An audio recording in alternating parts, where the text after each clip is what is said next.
જય સ્વામિનારાયણ. નારાયણ મુનિદેવ સત્સંગ મંડળમાંથી વેદાંતાચાર્ય શાસ્ત્રી રાકેશભાઈ તારીખ 20/12/2018 ને દિવસે આ પ્રવચન કરે છે.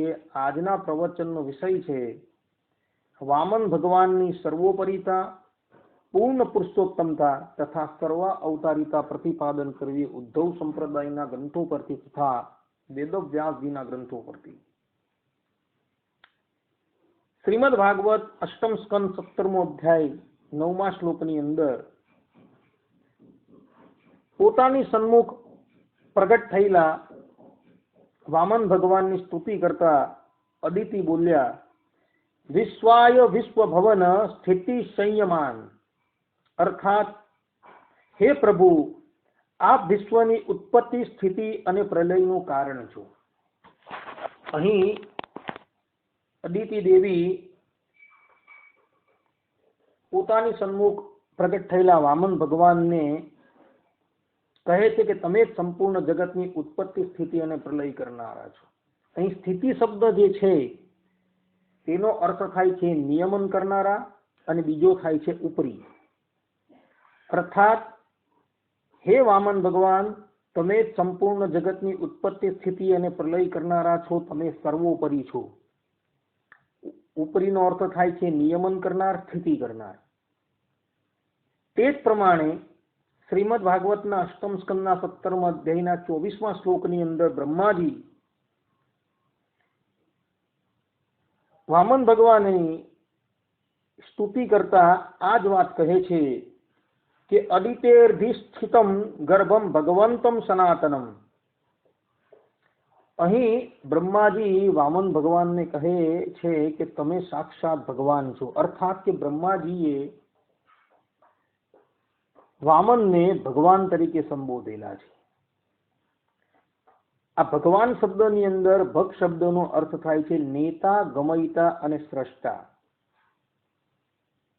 એમાં નેતાનો અર્થ થાય છે કે સૃષ્ટિના નિયંતા, અર્થાત કે સૃષ્ટિની સ્થિતિ કરનારા. અને નિયમન અને સ્થિતિ કરનારા જે બંને શબ્દો છે એ ઉપરીના જ પર્યાયવાચક શબ્દ છે. એટલે અહીં બ્રહ્માજીએ ભગવાનની એટલે કે વામન ભગવાનની સર્વોપરી તરીકે સ્તુતિ કરેલી છે.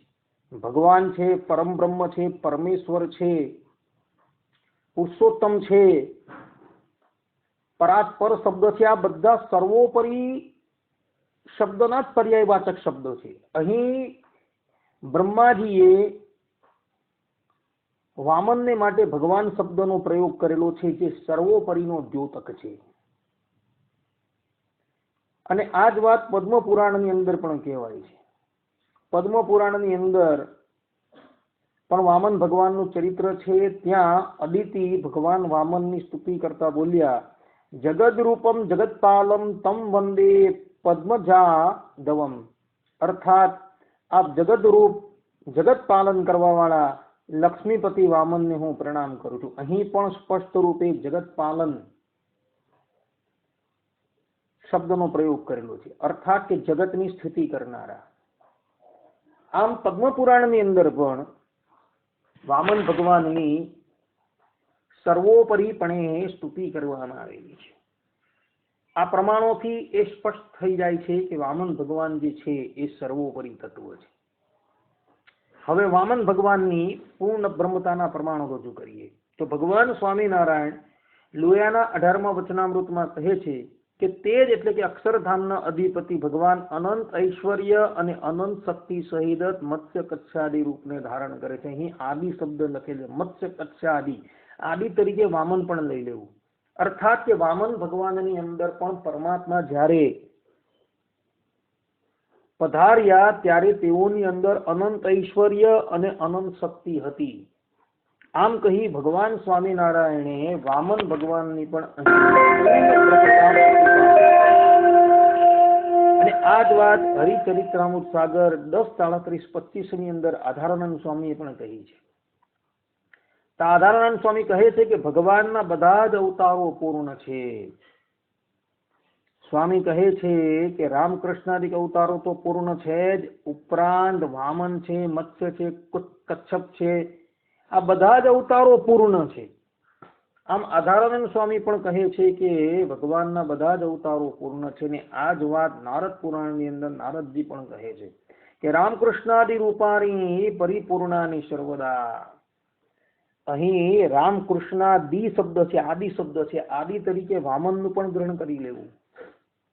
અર્થાત નારદજી કહે છે કે રામકૃષ્ણાદિ વામનાદિક બધા જ ભગવદ રૂપો જે છે તે સર્વદા પરિપૂર્ણ છે. આમ નારદજીએ પણ સ્પષ્ટ રૂપે રામ, કૃષ્ણ, વામન આદિક બધા જ અવતારોને પરિપૂર્ણ કહ્યા છે. આમ ઉદ્ધવ સંપ્રદાયના ગ્રંથોનું અવલોકન કરતા તથા વ્યાસજીના ગ્રંથોનું અવલોકન કરતા એ સ્પષ્ટ થઈ જાય છે કે વામન ભગવાન જે છે એ સર્વ અવતારના અવતારી છે, સર્વ કારણના કારણ છે. અર્થાત કે અદિતિ થકી જન્મ ગ્રહણ કરનારા વામન ભગવાન જે છે એ સર્વ અવતારના અવતારી, સર્વ કારણના કારણ પૂર્ણ બ્રહ્મ પરમાત્મા છે. અને આ જ વાત એટલે કે વામન ભગવાન જે છે એ સર્વ અવતારના અવતારી છે તે પ્રમાણેની સ્તુતિ કરતા શ્રીમદ ભાગવતના અષ્ટમ સ્કંદના 17મા અધ્યાયના 26મા શ્લોકની અંદર બ્રહ્માજી પોતે વામન ભગવાનની સ્તુતિ કરતા બોલ્યા, નમસ્તે પુષ્ણિ ગર્ભાય વેદ ગર્ભાય વેદસે ત્રિનાભાય ત્રિપુષ્ઠાય સિપિવિષ્ઠાય વિષ્ણવે. અર્થાત બ્રહ્માજી બોલ્યા, પુષ્ણિના પુત્ર પુષ્ણિ ગર્ભ રૂપે પ્રગટ થનારા અને વેદોના સમસ્ત જ્ઞાનને પોતાની અંદર સમાવિષ્ટ રાખનારા હે પ્રભુ, વાસ્તવમાં આપ જ સૌના વિધાતા છો. આપને હું વારંવાર નમસ્કાર કરું છું. આ ત્રણેય લોક આપની નાભીમાં રહ્યા છે. ત્રણેય લોકોથી પર વૈકુંઠ લોકમાં આપ નિવાસ કરો છો. જીવોના અંતકરણમાં આપ સદૈવ વિરાજમાન રહો છો.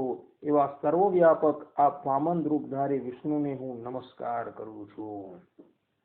અહીં વામન ભગવાનની સ્તુતિ કરતા બ્રહ્માજી સ્પષ્ટ રૂપે કહે છે કે આપ પોતે જ આદિ સતયુગની અંદર પુષ્ણિ ગર્ભ રૂપ અવતાર ધારણ કરીને પધારેલા હતા અને આપ જ આ બ્રહ્માંડનો પ્રથમ અવતાર જે વિરાટ નારાયણ છે તેને ધારણ કરનારા પણ આપ જ છો. આમ કહી અહીં સ્પષ્ટ રૂપે બ્રહ્માજીએ વામન ભગવાનની સર્વ અવતારના અવતારી તરીકે સ્તુતિ કરેલી છે.